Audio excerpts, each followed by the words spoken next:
Welcome to Mott MacDonald's podcast, Nature Positive, the Inside Story. In this podcast series, our host Julia Baker will be talking to industry leaders and experts about nature-related policy, advisory, law, and much more. In today's episode, Julia sits down with Lesley Wilson to discuss the future of policy landscape for nature and why COP16 is relevant for our industry. So don't forget to subscribe and, most importantly, enjoy this episode. Lesley, welcome to our Nature podcast. It's lovely to have you. Could you introduce yourself and IEMA? Hi, thanks. That's very kind of you. I'm delighted to be here. So my name is Lesley Wilson. I'm the Policy Engagement Lead at IEMA. So IEMA is the Institute of Environmental Management and Assessment. And I lead on biodiversity and natural capital specifically.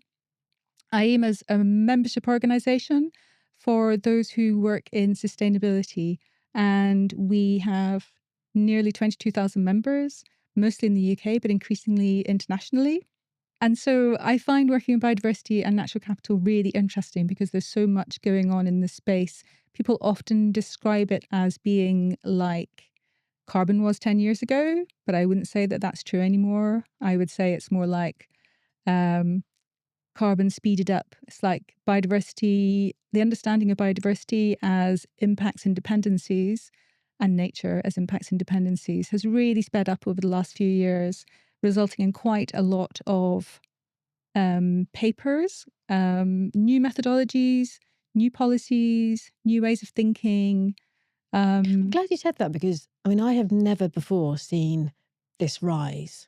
Like nature biodiversity is on the agenda. And there's no going back. It's like we've reached this amazing tipping point when it's the thing that's being asked.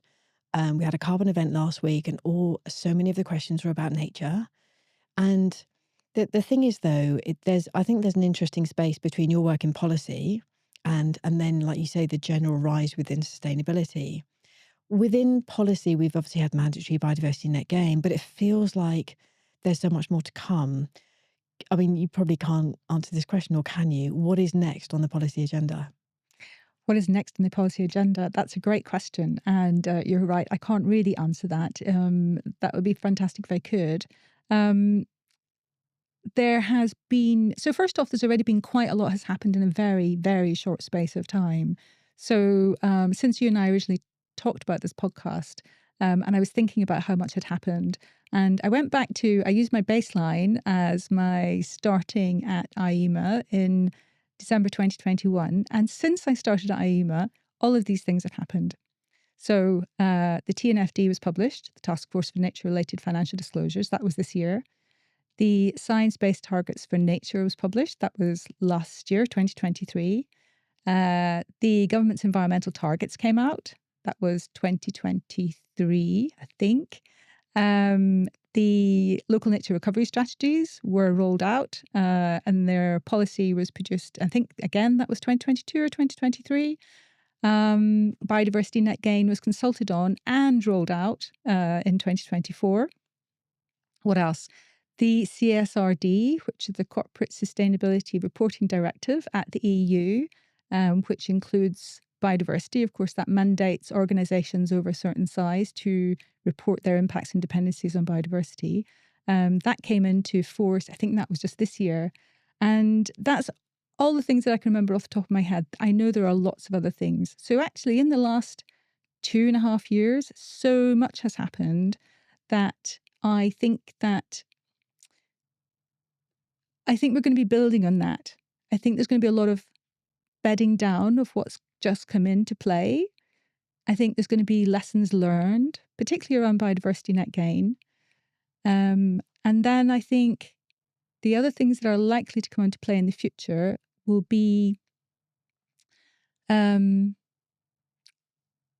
think that the government will probably introduce something like the Task Force on Nature-Related Financial Disclosures, something like TNFD. Okay, that's an important question. TNFD has come out, and I love the way that you've just said about this, like this incredible wave, and it's happening across. We've got mandatory net gain on projects, but we've got the corporate space as well. Do you think TNFD will be mandatory, or be mandated rather? Yeah, I don't think TNFD will be mandated as TNFD. I Right. imagine that the UK government might go down the route of doing something like the EU have in the CSRD. It's um, very similar information around what you are expected to report on, but the CSRD are very similar to the TNFD in what you're being asked to report on. But it's not the TNFD. And I think the UK government might do something similar. I think they might So they'll create their take the own paper. headlines from TNFD in the framework but then put it in this other. Yeah, and they'll probably bring it out with something else. Right. They'll have something in mind, I'm sure. But I don't think they're going to mandate TNFD. So the TCFD is mandated already, of course. And that was a milestone change. Mm. Like I've spoken to ESG sustainability directors when they say there was life before TCFD was mandated and then life afterwards. I mean, it was absolutely a milestone change. And I think it went from the token gesture, the corporate social responsibility, which had its place and, you've got to start somewhere, right? To no, this is now mandatory. And really that place where carbon becomes material to the business. And I think we were talking about this the other day, actually. We're talking about what's the value of nature. Back in the day, I would have talked about pollinators and bees. And of course, that was a moment when we were all talking about pollinators and bees, and that was so important. But the conversation now about the value of nature is one of materiality. Mm. Nature's material to your business. Mm. And I think TNFD is starting that discussion, but it will take that or some form of that to be mandated for that to really, like you say, bed in. Yeah, and just to come back to what I was saying before about things being built on, I don't know if you remember the Energy Savings Opportunity Scheme came in, golly, quite a wee while ago, like 2011 or 2012. Right. And so that was mandating reporting on your energy use for organisations over a certain size. And then there was TCFD mandating organisations to report on their carbon over a certain size. And I think we're going to be looking at organisations over a certain size being required to report on their nature impacts and dependencies. It makes sense. It's logical. Yeah, and does seem that stepwise approach. I also think how fascinating it is that how much you can change just by asking people to report. Yeah, no, you're absolutely right. And it gives people, I was going to say, give people that incentive to do. But, a lot of organizations already are looking at their nature as they were already looking at their carbon before they were mandated to do it.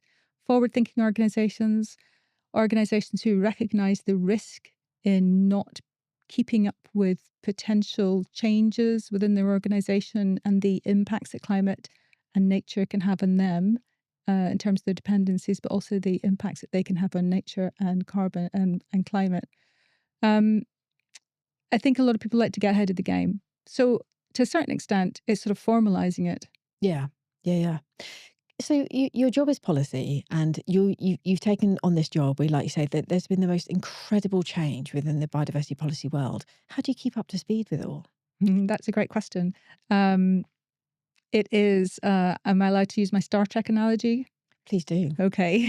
So my Star Trek analogy is that if you're watching Star Trek and they say, let's go at warp factor 80, and then there's lots of little tiny white dots flying towards the screen in the Starship Enterprise, that's what it's a bit like. There's so many, like I said before, there's so many new methodologies, new ways of thinking, international initiatives, new policies, new regulations.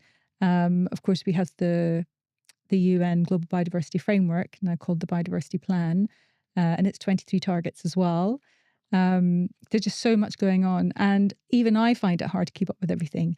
But the best way of doing it is to join people like ourselves, not just IEMA. Obviously, there are other membership organisations that would be useful because we have a tendency to just tell everyone about, as much as possible what's going on. But also, if you're on LinkedIn, start following the right people on LinkedIn, and that will always get you kept up to speed. And the other thing is very obvious, is just to make sure you're on lots of newsletters that comes in, keep you up to speed, find out who's key for you to know about, and then follow them. And also what's important, because like you say, there's so much in this space, but it might, something might not be as important as, okay, I'm just going to follow TNFD. Yeah, that lands. No, exactly. I think if you work in the built environment, you probably want to follow organizations or newsletter type of NGOs who are working in that space. He'll be sending out newsletters that can keep you up to date on what's happening. And you can follow them in LinkedIn also, as well as get the newsletters coming into your email box. And you said something about, which I think is really important as well, companies who are forward thinking, and they are realizing that this is nature's moment now, and they are the ones that are saying, right, why is what and how is nature material to our business? And there's obviously the compliance side as well. What is your advice for companies in terms of just managing this nature? We've got the policies, we've got the corporate sustainability agenda, this whole nature thing. Because I also worry that people can just get lost because there is so much, and all these policies and regulations are pointing to let's actually enhance nature through our infrastructure development. Yeah, that's a good question. I think the thing is not to be scared to get started.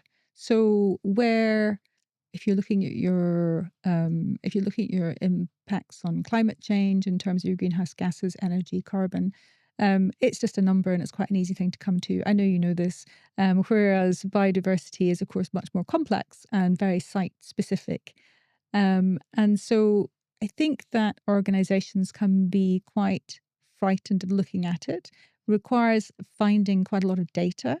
And currently, there's not always the right data available currently.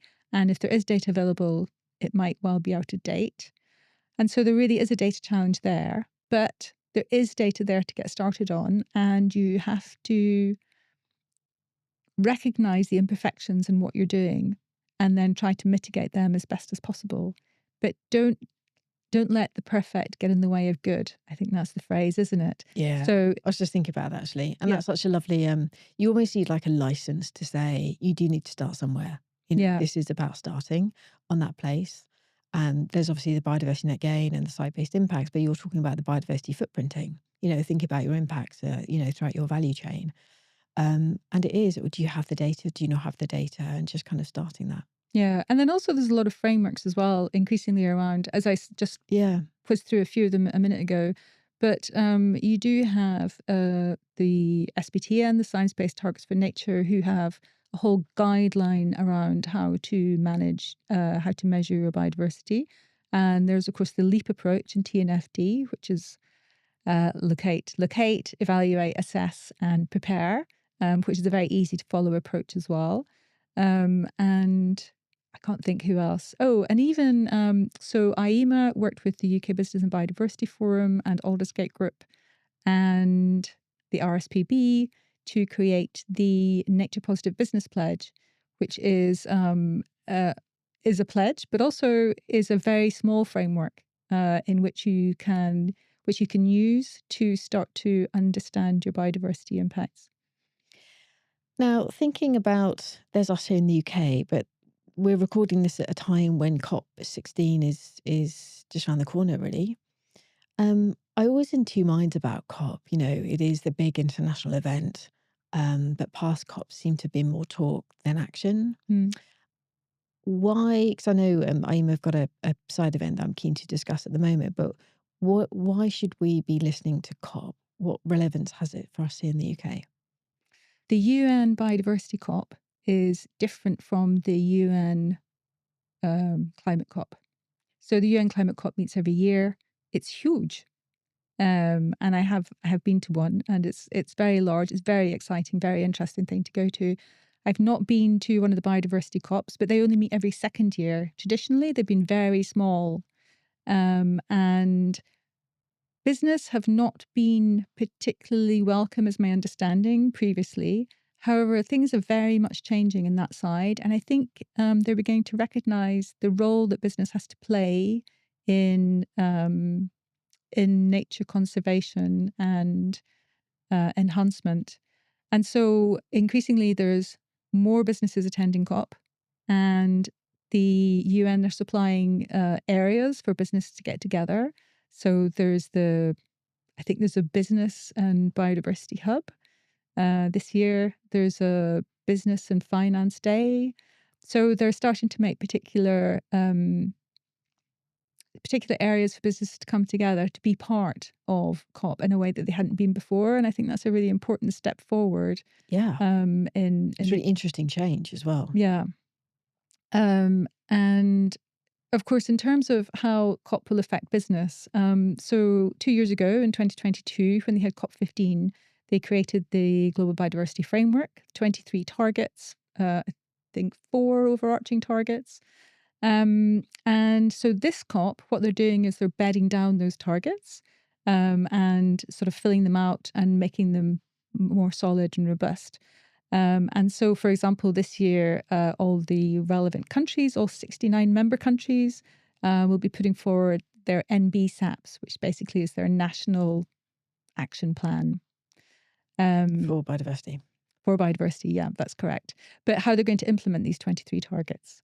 And so, although the 23 targets are for the government to implement, they will inevitably trickle down towards business. And so, the targets that are there, which are likely going to come trickling down to business, will be things like, and I can't remember the numbers, but there's a target on reducing pollution. There's a target 15 is the most well-known target amongst business because that's the one where they're suggesting that you mandate, that the governments mandate Reporting. reporting. Yeah. I was going to say a little bit more than that, but yeah, they're going to mandate reporting. And then, of course, there's one of the targets is on allowing consumers to understand the sustainability of the products that they buy, and that's going to be quite a big thing for businesses if that's going to come down. Wow. Yeah. Yeah. And so that's just a couple to start with. And then, of course, it's generally meeting the 30 by 30 targets, which the government will enact. And we don't really necessarily know how they're going to do that. Obviously, they've got a lot in place already. Yeah. And BNG will make a big contribution towards that. If someone doesn't know what the 30 by 30 targets are. It's, I was trying very hard not to use acronyms or numbers there. So it's protecting 30% of the land and sea by 2030. So IEMA have got an event all about nature credits. So what are nature credits? And the event is at COP. Yeah. Why hold the event at COP? One of the other targets at COP is around capacity building. And so they're asking governments to increase capacity building for within their own countries to build capacity to deal with biodiversity conservation and enhancement. So this whole green jobs, green skills. Exactly. Yeah. And yeah, that's part of it, I think. But it's about building the skills and knowledge within the different countries to enable action to happen effectively.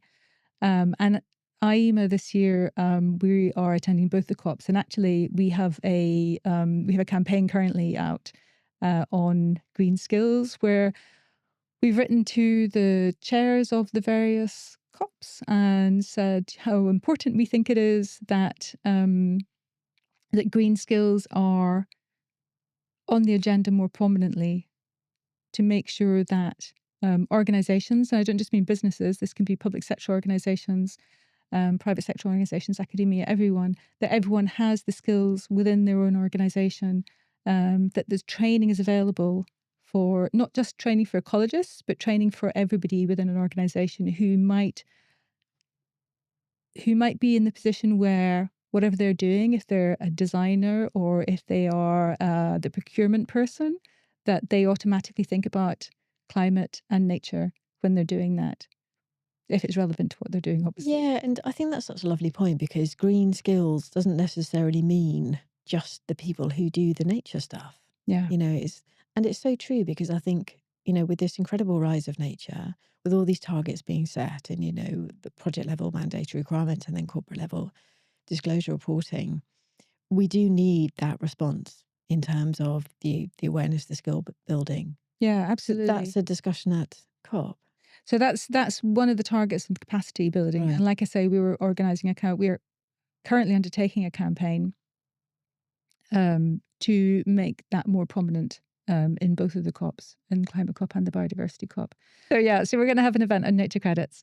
And so essentially nature credits are when a landowner has a piece of land and then decides to sell particular aspects of that land to a buyer. So biodiversity net gain credits, biodiversity credits that happen within the biodiversity net gain structure is a great example.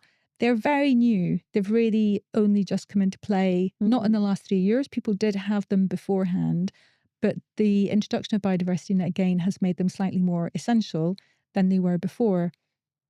Now, it's interesting, the government has taken an interesting stance on this. Our event is around nature credits as a mechanism for financing biodiversity conservation and enhancement. And the UK government have very much taken this idea on board, nature credits as that kind of mechanism. And they produced a paper in 2023, and it was part of the Green Finance Strategy that came out the same year. And it was on nature credits. It was a nature credits framework. And essentially, they talked about nature credits in terms of principles. So things like the need for additionality, what you might do when you do stacking and bundling. So stacking and bundling being when you don't just provide a biodiversity benefit, maybe you're providing a biodiversity benefit and a carbon benefit from the same piece of land. And then also within this paper that they produced, they suggested that as well as biodiversity credits, of course, as well as biodiversity credits, we currently have nutrient credits, which are part of the nutrient neutrality scheme, which is already up and running. But they're also suggesting things like we could have water quality credits. And then they also talked about a range of carbon credits that you could have. So you could have soil carbon credits, you could have hedgerows carbon credits, peat carbon credits. So it's an interesting thing to talk about because it's so the biodiversity credits are very new, and then potentially all these other different types of credits you can have. And so it's interesting, isn't it? Because I think, in one sense, I love that because people really get a sense of just, how much nature gives us. And it's important to, truly value that. And if there's a way to do that through these credits, but you don't want to overly complicate it. It's like when you walk in and, trying to buy one thing and you just got, 15 products to choose from. Yeah. Where do you see that? Well, I guess what's the event about? Is it to raise that awareness or? Because it's a hub event. Right. So a hub is quite a small space. It's in the Biodiversity and Nature Hub. And it's quite a small space, so people sort of gather around. It's not a big presentation we're doing. And so there's ourselves and the Environment Bank, Emma Tuvey from the Environment Bank, who's also an IEMA member. Basically, we're just going to have a chat and we're going to invite the other people who are there because they're going to be international experts, right, and just find out what they think about that and what they're doing. We're going to talk about the challenges of it, challenges of doing something we don't know whether or not it works yet. Yes. The unknown unknowns. Yeah, exactly. Yeah. And it comes back to your point about just starting. Yeah. We're starting a conversation about it. And I think that's important.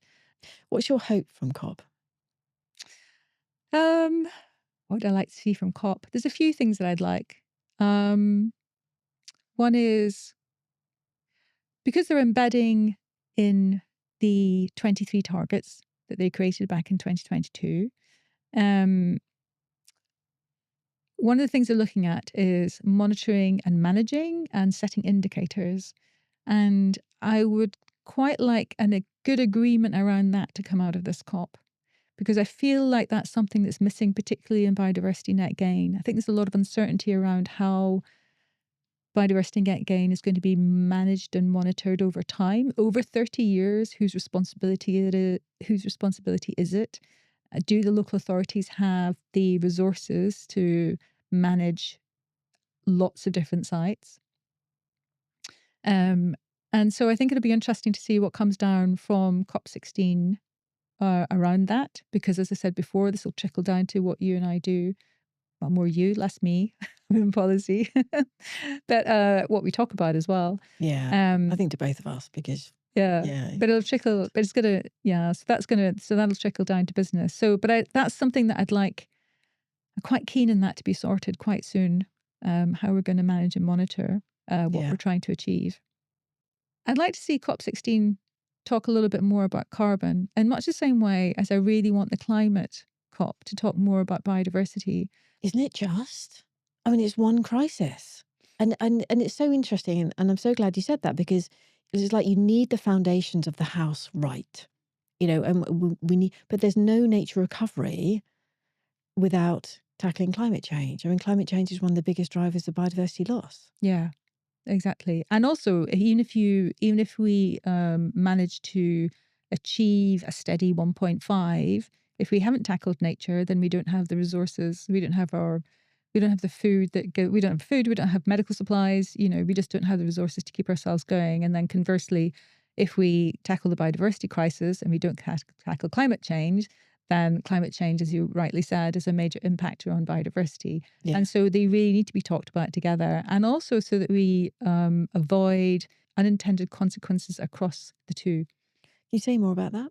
So unintended consequences would be if you are, actually a great example of unintended consequences, I suppose, is probably the windmills in renewables, because you have to put them somewhere on land in a field which has biodiversity. Oh, I see. But then Yeah. equally, you're creating renewable energy.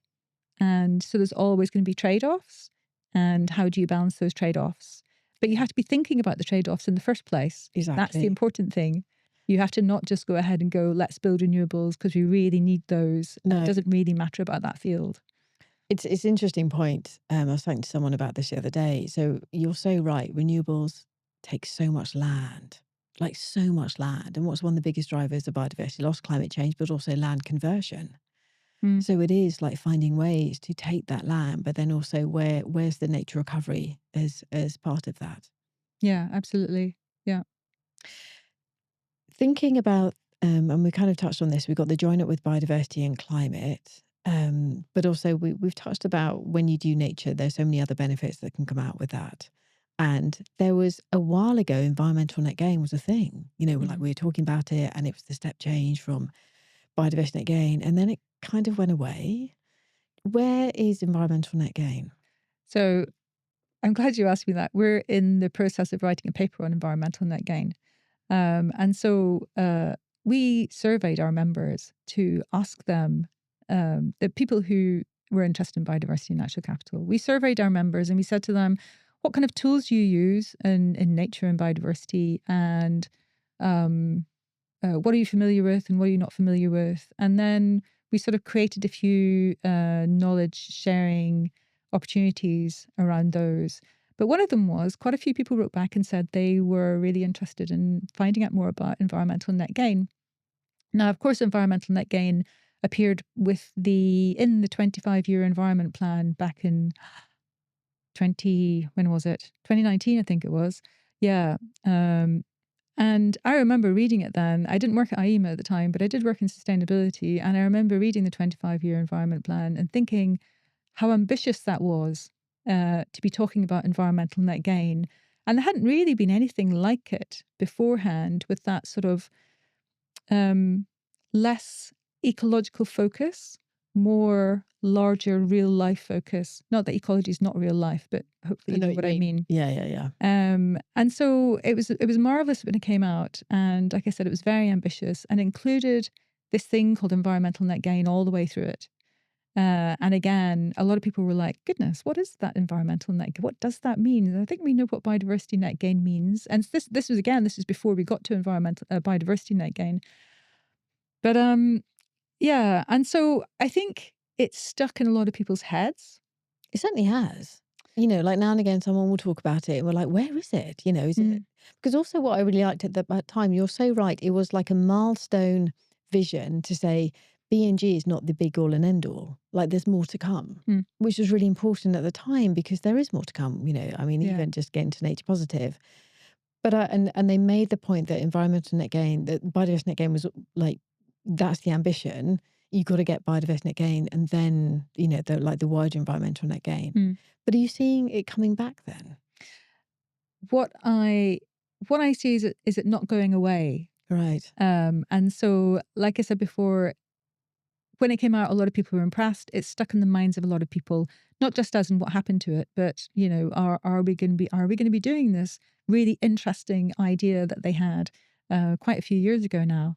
And people still talk about it. So in 2021, IEMA produced a paper on environmental net gain, and the EIC, who's the Environmental Industries Commission, also produced a paper in 2019, I think it was, on environmental net gain. And as I said before, we're just about to publish a paper on environmental net gain. And what's interesting about it is, first off, that we're all still thinking about it, but also that it really builds on biodiversity net gain. And so for environmental net gain, DEFRA, when they brought out the paper, originally talked about it as being a measurable improvement in the environment. And then over time, they've talked about it a little bit in other papers. And of course, the two papers by SIEM and EIC talked about environmental net gain. And it seems to be the general consensus, although there is no defined definition yet, the general consensus seems to be that it's biodiversity net gain, plus considering the ecosystem services, plus considering the 5 impacts on biodiversity as identified by the IPBES, which is the International Panel on Biodiversity and Ecosystem Services. And those 5 pressures are, and I'm sure you know this already, but the 5 pressures are, overusing resources, climate change, land change, invasive species. Yes, of course. Yeah. And one more land-related one that I can't remember. Anyway, and so we have biodiversity net gain, ecosystem services, plus the 5 pressures. And essentially that's what environmental net gain is. And what's really interesting is if you look at the TNFD in their evaluate section, that's what they do. They look at it in the same way. So they take what would be considered as a natural capital approach. Yeah. And so I think it's kind of bubbling around under the surface a little bit, environmental net gain. And of course, some people, as I said before, there's always organizations who are doing it anyway. Yes. Yeah. So we've got to... IEMA running training courses on it, and shout out, because there's something really important, and I really value the way that, the people behind that are doing that, because it keeps the conversation alive. And we could, in a way that we just need to focus on mandatory net gain. There's so much like getting used to all of that and getting that. I love the way you said it, and we just need that time to bed in. But we also need to know that this is a continuum. Yeah. We're absolutely just starting, and we don't have the luxury of time. So we do need to move on. And the people like yourselves and CIM who are keeping that conversation alive, great. Right. Let's move forward. Yeah, absolutely. And so I feel like we're supporting the people who want to do it and the people who are already doing it. Yeah. But also recognizing that not everybody can do it. And a lot of people are still at the biodiversity net gain stage, which is fine. And also, if you measure your biodiversity net gain, you can always build on it at a later date. Yes. So yeah, it's a good place to start. Coming back to the policy world and the kind of the future agenda, is there anything that we haven't mentioned yet? I mean, we've talked about TNFD and just environmental net gain. Is there anything that you're thinking might be on the horizon, or that you're seeing on the horizon, looking ahead? I think I don't know if I said this before, and if I didn't, I do think it's a lot about bedding in what's come out really fast. And then there are amazing opportunities to then build on that. As I said before, building on biodiversity net gain to make environmental net gain, building on biodiversity credits to create other nature credits. So it feels to me like biodiversity net gain has become a bit of a sort of bouncing off, like a start of a 10 type thing. And then I think, generally speaking, what we'll see is the UK's reaction to the Global Biodiversity Framework targets, what comes out of them. And I think that's probably what they're mostly concentrating on, all of those things at the moment. There's quite a lot. Yeah. There is actually, there's one more, marine net gain. Of course, marine. So marine has been like the poor relation to terrestrial in terms of biodiversity action, and particularly biodiversity policy, I guess. And so the government did do a consultation on marine net gain, but then I remember that. And it was the more strategic approach, wasn't it? Yeah. Yeah. And it wasn't that long ago. It was about 2022, I think it was. Yeah. But then everything went very quiet, and we haven't really heard anything very much. People are still interested in that. And again, we did a webinar on marine net gain quite recently, and I was surprised by how many people joined. Because again, it's one of those things you're not too sure whether or not people are still following it because it's gone very quiet at the policy level, but people are still interested, which is great. So HPMAs were talked about a lot in policy, and then they never came into being either. And I don't know why that is. I can understand why marine net gain didn't come into policy quite so quickly, because it's not like terrestrial that stays in one place, and it's easy to say we did this and therefore that happened. But because marine moves around a little bit more, it's hard to say exactly what the outcomes of your impact, what the outcomes of your actions were. I love the way, though, it's really important temperature gauge, if you like, to hold the webinar and are people still interested? Because I think, and I really love, I think IEMA do it, and I mean Sarah and Saim as well. You build community around these topics. And it's so important to do that, the way that you build community and running a webinar on marine net gain, and people are still talking about it. And it might take longer to come up, but it's still that, yes, the community's here and we're still talking about it. Yeah, and I think also it gives the people who are working in government agencies the opportunity to engage with the people who are working in sustainability and all the various different aspects of sustainability through webinars that we do, and that I know that the other organisations do as well. Definitely. And so, because also another thing we do as IEMA is we're sort of like the interface between the people who are working at the coalface and the government agencies and the government themselves. And equally, we try to get them together as much as possible so they can share their experiences. Yeah. Is there anything important we've not yet discussed? Almost certainly.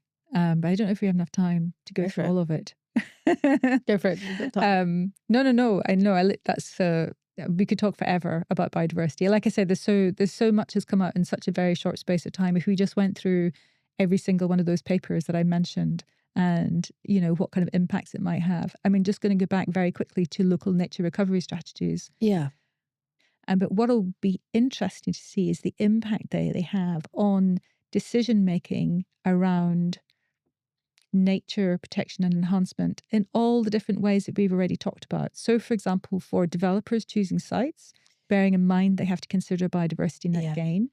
For landowners who are considering providing biodiversity credits or any other kind of nature credits. For the local authorities themselves, making decisions about where they're going to put amenities. So, for example, parks, and then how they're going to create nature within those parks.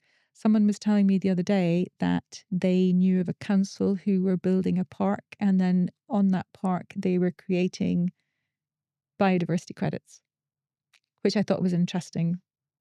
Right. But I didn't know any more than that. But I thought that was an interesting turn. Yeah. But you can see how people are sort of getting on board with all of these ideas. Okay, we have to create nature. How do we do it? How can we finance that? Exactly. And it's become quite sort of serious and real. Yeah. Maybe in a good way. Yeah, hopefully.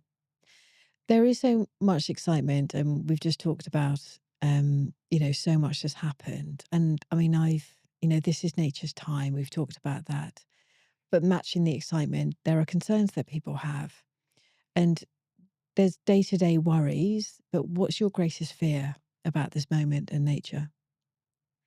My greatest fear is something that I mentioned already. It's about the ongoing monitoring of nature and making sure that what we put in place and that all the hard work that people do and that developers are creating biodiversity net gain, how can we make sure it stays there? And how can we make sure that we continue to build on it?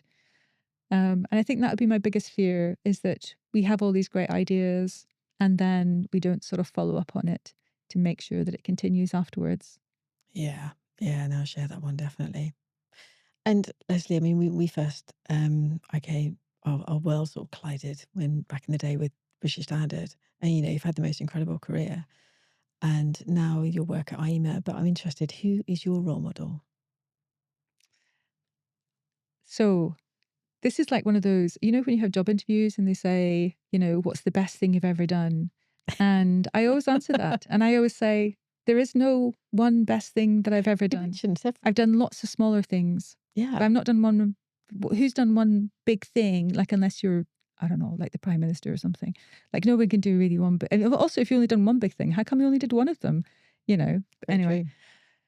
So I was thinking about that. And for me, role models come from all different places. I don't have any particular one. I was thinking about people like Kate Raworth, the environmental economist who published Don't Economics. Yes.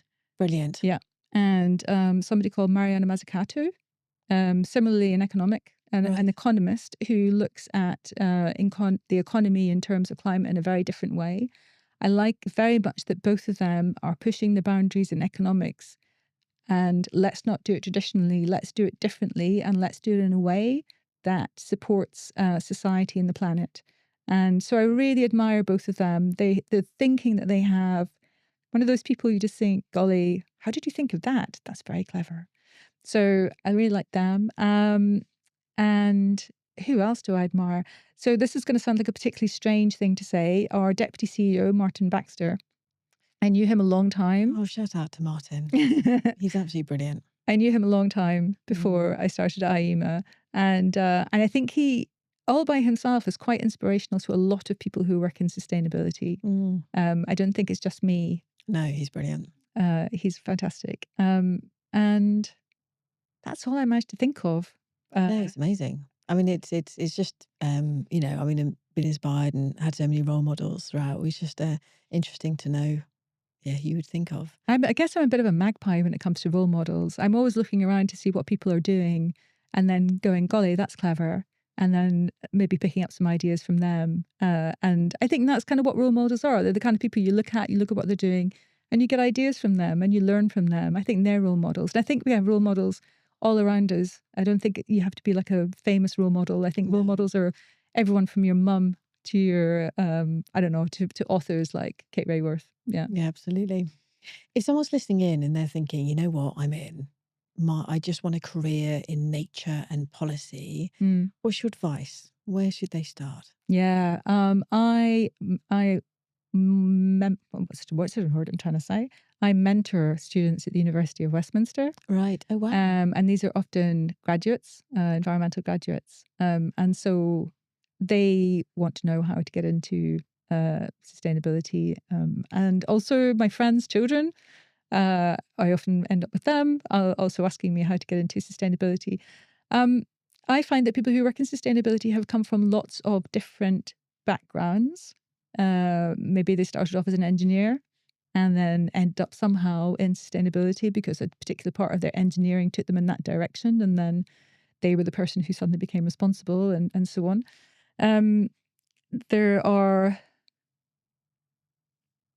I can tell you my own story. I came into sustainability from, I worked in book publishing, and then I got a job in British Standards, the UK's national standards body, working on their standards. So they write documents of good practice. So I worked on their standards on sustainability. Spent a lot of time hanging out with experts like yourself in all different areas, from climate change to biodiversity to life cycle assessment, environmental management. I worked on ISO 14001, the big environmental management system standard. Yes, of course. Yeah. And then so I just learned everything there was to know about sustainability. And then now I work in policy in IEMA. And so it's a very roundabout kind of a way. And I think that's not untypical of people who work in sustainability. So my advice for people who want to work in sustainability is to look at an opening within sustainability with the skills that you have and the knowledge that you have. So even if you're an expert in marketing, say you're marketing somewhere else, you can be a marketing person in sustainability. You can move over and start to learn things and then maybe get into policy over time, something like that. And I think that's probably true of lots of skills. there are not enough people with sustainability expertise. So I think, don't think that you need to know everything before you come into sustainability, because you will be welcomed with open arms so long as you are willing to learn and be open-minded and help. Lesley, thank you very much indeed. Thank you. Thanks for having me. So thinking about nature credits, like you say, it's incredibly new. It sounds like there's not much in there. And this is where a space where something like standards can really help. Is there anything going on with standards in this space? Yeah, there is. And so DEFRA have been working with BSI, the British Standards Institution, to create standards called flex standards. And so these are documents of good practice, and they're around nature markets. And right now, they're writing a standard which is a sort of overarching principles of nature standards, what good looks like.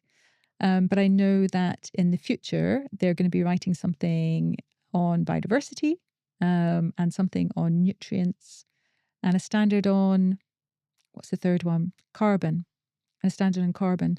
And these are market standards on, so carbon markets. They're on, yeah. So they're on, basically, I imagine they're going to be like credits, is really what they're talking about. Good practice around what a biodiversity credit might be. So integrity. Integrity, thank you. That's a great way of putting it. Yeah.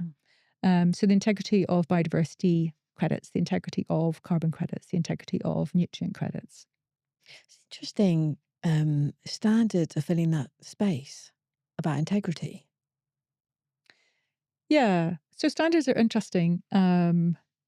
Because I used to work in standards, so I know a little bit about it. So standards are documents of good practice, as I said. They are voluntary. They're very seldom mandated. But if you're an organization and you use a standard to demonstrate that you're doing the right thing, it has a certain amount of resonance and a certain amount of gravitas to what you're doing. And particularly if you get some sort of third-party validation as well. And ISO 14001, the Environmental Management System Standard, is a great example of that. So organizations who use 14001 will often get third-party certification to demonstrate that they're doing the right thing. And over time, in procurement, someone will ask whether or not their supplier is using ISO 14001. And so it's become a reason for organizations to have it. And so a lot of standards can have that kind of role, not always at the same scale, but they can definitely have that kind of role of assuring somebody that as an organization, you're doing the right thing because you followed the guidance in the standard. It's really interesting, isn't it? It's like there's all these pieces of the jigsaw puzzle. Like the law is a certain place and that's the rules, and like you say, mandatory. But what you just touched on, the standards, is really interesting because it's ISO 14001 is so mainstream. Like it's so mainstream. And that behavioural change and the way that it's being audited, by some to prove that they're doing the right thing. And it's like building in these layers to make sure that, okay, there's this really interesting space about nature markets and building on biodiversity net gain. There could be these credits and nature credits. And the way that the standards is already seeing that before the markets are even there, saying we need to know what good looks like. Yeah, absolutely. And also, there's recognizable standards that aren't necessarily British standards. So TNFD is a sort of a standard in its own kind of a way, isn't it? Yeah. And so it's benchmarking, I guess. Benchmarking, yeah, absolutely. British standards also are written by experts. So there's not one person who sits there and writes a standard. It's collective writing. Team effort. It's a team effort. Yes, you have some experience of this yourself. And also it's a team effort by the people who respond to the consultations. Absolutely. Absolutely. Yeah. And I think I mentioned to you earlier that there's an international standard being written on natural capital accounting, which is currently available for consultation. Yeah. So if any of the listeners are interested in that, I think it's out for quite a few months. So they could go find that on the BSI website if they want to look. And also there's an international standard being written on biodiversity net gain, building on the British standard. Building on the British standard, which you've very kindly worked on. And I think it's coming out for public consultation sometime at the beginning of next year as well. So that's something to keep an eye on. I'm sure a lot of your listeners will be interested in maybe commenting on the content of that standard to make sure that it's right and suitable. And I just want to say it really does matter, the responses, the consultation. So, there are people who have the time or the backing of their company to be involved by these things, but not everyone does. Yeah. And I think we were talking about this the other day, actually, and it'd be interesting to get your thoughts on this. We have to make sure that not the privileged few are being able to write these standards, like you say. So there are written by experts, but there's so many experts within who own their own company or, who just can't afford the time to spend that. And it's like we've got two missions. One is the mission for nature, but one is making sure that the standards are written by a representative community for that. So the people who don't have that privilege of, time or, financial backings to be part of that group, that their consultation voices, it really does matter. When we had that consultation, the incredible response at the British Standard at the time, for biodiversity net gain, every single one mattered. Yes, it does. I would really encourage people to get involved. Standards are not long documents. No. They're not long. They're maybe 6 pages, 7, 8 pages. Our B&G one was slightly longer. The B&G one was slightly longer. 14,001 might be slightly longer. But on the whole, they're not very long. And although you can read it quite quickly, there might only be one bit in it that's very relevant for you, but you want to have a comment on that. Yeah. So it's always worth having a look. Definitely. Brilliant. Thank you.